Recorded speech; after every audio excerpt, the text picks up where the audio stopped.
तो स्वागत है मेरे देवियों और सज्जनों। मैं शान लेफ्टी आ गया हूँ एक अलग लेवल के अनोखे तरीके से। मैं पहली बार स्टूडियो के बाहर आया हूँ और देखता हूँ क्या एक अनोखा मोमेंट यानी कि जो लोग को सड़क पे होना चाहिए वो लोग आज नहर पे खड़े हैं। और नहर में होने का ये रीज़न, नदी में होने का ये रीज़न, और सिर्फ बताएंगे हमारे साथ जितने भी दोस्त जुड़े हैं, हमारे जितने भी भाइयों को ये परेशानी हो रही है, मैं उनके ऊपर ज़रूर आऊँगा। अभी मैं बात करूँगा हमारे जो MIM के जो प्रत्याशी हमारे सचिव साहब हैं, इनसे हम बात करेंगे। ये हमारे डॉक्टर समीम उल हक साहब से ये बात करेंगे कि सर, जिस तरीके से लोगों ने आपके ऊपर ये उम्मीद जताई है, क्या आपको लगता है कि इनकी उम्मीदों पर आप खड़े उतरेंगे? और आपके बातों से, आपकी चीज़ों से अभी तक के, तो आपको जब भी ये सत्ता में आप आएंगे तो फिर इसमें क्या बदलाव करेंगे? पहले आप अपना बताइए सर। देखिए, हम बैरिस्टर असदुद्दीन ओवैसी साहब के सिपाही हैं। जो काम हम लोग कर पाते हैं वो हम लोग हर हाल में एकदम इंशाल्लाह माने करते हैं। वो भले सियासत की आंखों में आंखें डाल करके जो है मैक लेना हो या हक आपको मैक छीन करके लाना हो। मेरा वादा है कि जो यहाँ के नौजवानों का जो अपना जज्बा है, अगर अल्लाह ने मुझे यहाँ की सत्ता दी तो आने वाले 6 महीने के अंदर आपको फिर मैं यहाँ पर अपना लेकर के आऊँगा और एक नए जो है मैं कि पुल के ऊपर आपका मैं जो है मैं कि वीडियो रिकॉर्डिंग। बहुत बहुत शुक्रिया। मैंने जिस तरीके से इनसे सवाल किया और वो जवाब का एकदम से सुपरिच तरीके से दिया, इसीलिए मैंने 2 चीज़ें इनके अंदर नोटिस किया। वो है कि एकदम से ऑथेंटिक लेवल के पर्सन है, ये चीज़ों को इस तरीके से बताते हैं, इस तरीके का और नॉलेजेबल होना, यानी कि हर एक चीज़ को ज़मीनी मुद्दे से जुड़ के आकर बात करना, ये हर नेता के अंदर नहीं होता है। और ये बहुत ज़बरदस्त तरीके से ये समझाया है। और हमारे साथ जो हमारे भाईजान हैं, जरा भैया आप अपना नाम बताइएगा। मेरा नाम सर जाबिर खान हुआ।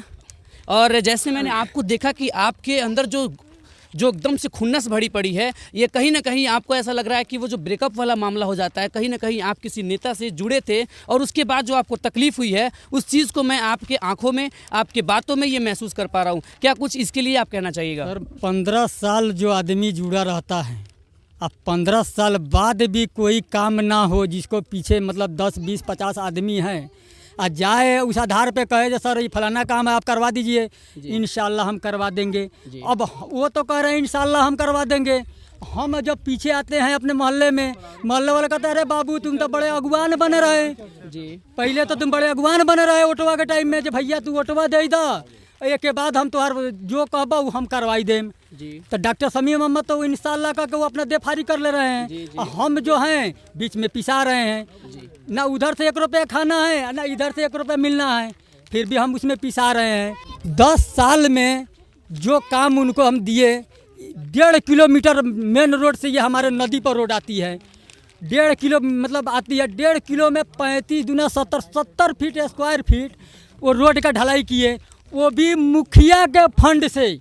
एक बना मुखिया के फंड से, एक बना विधायक के फंड से, यानी उसमें भी 35 फीट, उसमें भी पैसा कमीशन में उनको 30% चाहिए, जबकि परसा पठान पट्टी का अधिक पूरा टोटल वोट यानी 3500 पोलिंग होता है, 3500 में 3200 वोट डॉक्टर समीम अहमद को जाता है। फिर भी वो पुल का काम होता है, रोड का काम होता है, तो उनको 35% चाहिए। नहीं दीजिएगा तो 30% तो देना ही देना है। कहेंगे जब 5% जो मेरा है मैं छोड़ देता हूँ, जो 30% जो अधिकारी लोगों का है वो आपको देना पड़े। अरे तो विधायक आप है तो आपको ऊपर अधिकारी कब से हो गया? बिल्कुल। हमारा अधिकारी आप है, हम आपको अधिकार दिए, आपको चुने हैं, लीडर बनाए, खड़ा किए हैं। आप जब मेरा नहीं हुए तो आम जनता हमारे ऊपर क्या भरोसा करेगा?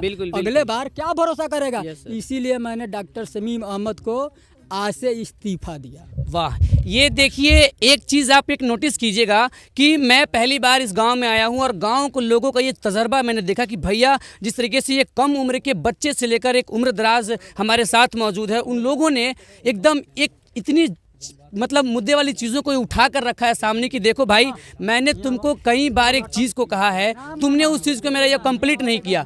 क्या मैं इसके लिए आपको ये जो इस्तीफ़ा देने वाली जो बात कह रहे हैं, ये उनकी ये नाराज़गी है, कहीं ना कहीं वो उनसे दोस्ती करते हैं और दोस्त जब धोखा देकर निकलता है तो उसी तरीके से वो फिर जाते हैं। ऐसे हमारे नेता साहब। तो जैसे मैंने बताया कि हमारे भाईजान अभी मेरे साथ जुड़े थे, उन्होंने अपनी पूरी खुन्नस बताई और बताया कि जिस तरीके से हम लोगों ने अपील किया था, ये जो समीम साहब है उनसे अपील किया था। एक बारी मैं जानना चाहूँगा यहाँ से समीम साहब का घर कितना दूर है? यहाँ से लमसम होगा 5 किलोमीटर होगा। अब बताइए, जहाँ से जिस रास्ते से आपको वहाँ जाना है उसी रास्ते में तकलीफ है, और कई बार आप ये चीज़ पार करके उनसे जाके ये सवाल किए कि सर ये वाला पुल मेरा कब कंप्लीट होगा, वो आपको उम्मीद दे देते हैं, एक पेपर पकड़ा देते हैं और कहते हैं कि बॉस मैं मिलता हूँ, फिर आपसे आता हूँ आपके गाँव में।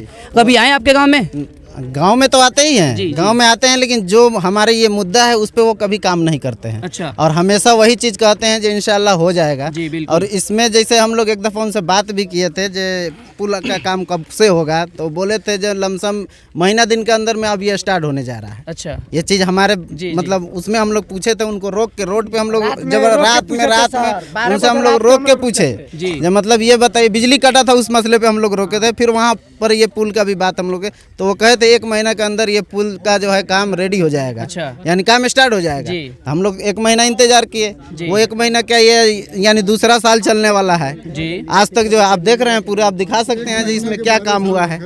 तो जैसे कि मैं आपके बात से पूरा सहमत हूँ, आपने जिस तरीके से कहा कि लोग यहाँ पर जिस तरीके से जिस चीज़ के लिए उतरे हैं, और सबसे बड़ी बात है कि जिससे आप उम्मीद लगाए हैं वो बिना आपके कहे अगर वो आपके साथ आए हैं, आपके साथ इस बिना पानी वाले अभी नदी में ये जब बरसात होगी तो आपको परेशानी का सामना करना पड़ेगा, कहीं ना कहीं आपसे यहाँ ट्रांसपोर्ट नहीं कर पाएंगे। तो जैसे कि आपकी बात से मैं बिल्कुल सहमत हुआ, और आपकी बात से मुझे समझ में आया कि जिस तरीके से मैंने बताया कि यहाँ के लोगों का जिस तरीके से मैं आगोश देख रहा हूँ, जिस तरीके का ये खुन्नस देख रहा हूँ, तो ये मुझे बहुत ज़्यादा ही अंदर से मुझे एनर्जेटिक कर रहा है कि भैया अगर मेरे क्षेत्र में इस तरह की कोई चीज़ होगा तो मैं जरूर वहाँ पे आवाज़ लगाऊंगा और वहाँ पे आवाज़ उठाऊंगा। आपसे मैं बहुत ज़्यादा मोटिवेट हुआ और मैं इस गाँव से बहुत ज़्यादा मोटिवेट हुआ हूँ, तो इसके लिए मैं आप सबके लिए बहुत दिल से शुक्रिया अदा करता हूँ। अब फिलहाल हमारे साथ एक अंकल जी जुड़े हैं, तो पहले आप अपना नाम बताइएगा। मैं हरेंद्र यादव बिशुनपुरवा जी। मैं डॉक्टर शमीम से बहुत दिनों से जुड़ा था जी सर।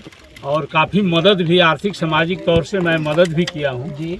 लेकिन इनके पास काम करने की कोई इच्छा शक्ति नहीं है। जी जी हमने 100 बार से भी ज़्यादा इस पुल के लिए जी। उनके पास आवाज़ उठाए, जी। लेकिन कोई सुनवाई नहीं। आज आपके डॉक्टर शमीम साहब जो क्षेत्र में भ्रमण कर रहे हैं, मैंने छौड़ा दानों के भी ज्वलन समस्या है, आज भी पानी लगी हुई है, वहाँ भी इन्होंने आंदोलन किया। हम सभी आंदोलन में इनके सपोर्ट में हैं और बदलाव नरकटिया जरूरी है। नरकटिया में बदलाव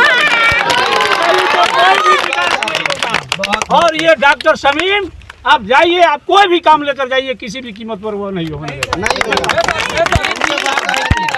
यहाँ के लोगों के बीच में मैंने एक चीज नोटिस किया कि सबसे पहले ये दिमाग में ये तो रिलीजन वाली बात नहीं होनी चाहिए। हाँ, जात पात से ऊपर हटकर जब वोटिंग नहीं लोग करेगा तब तक समाज का विकास नहीं होता। बात करना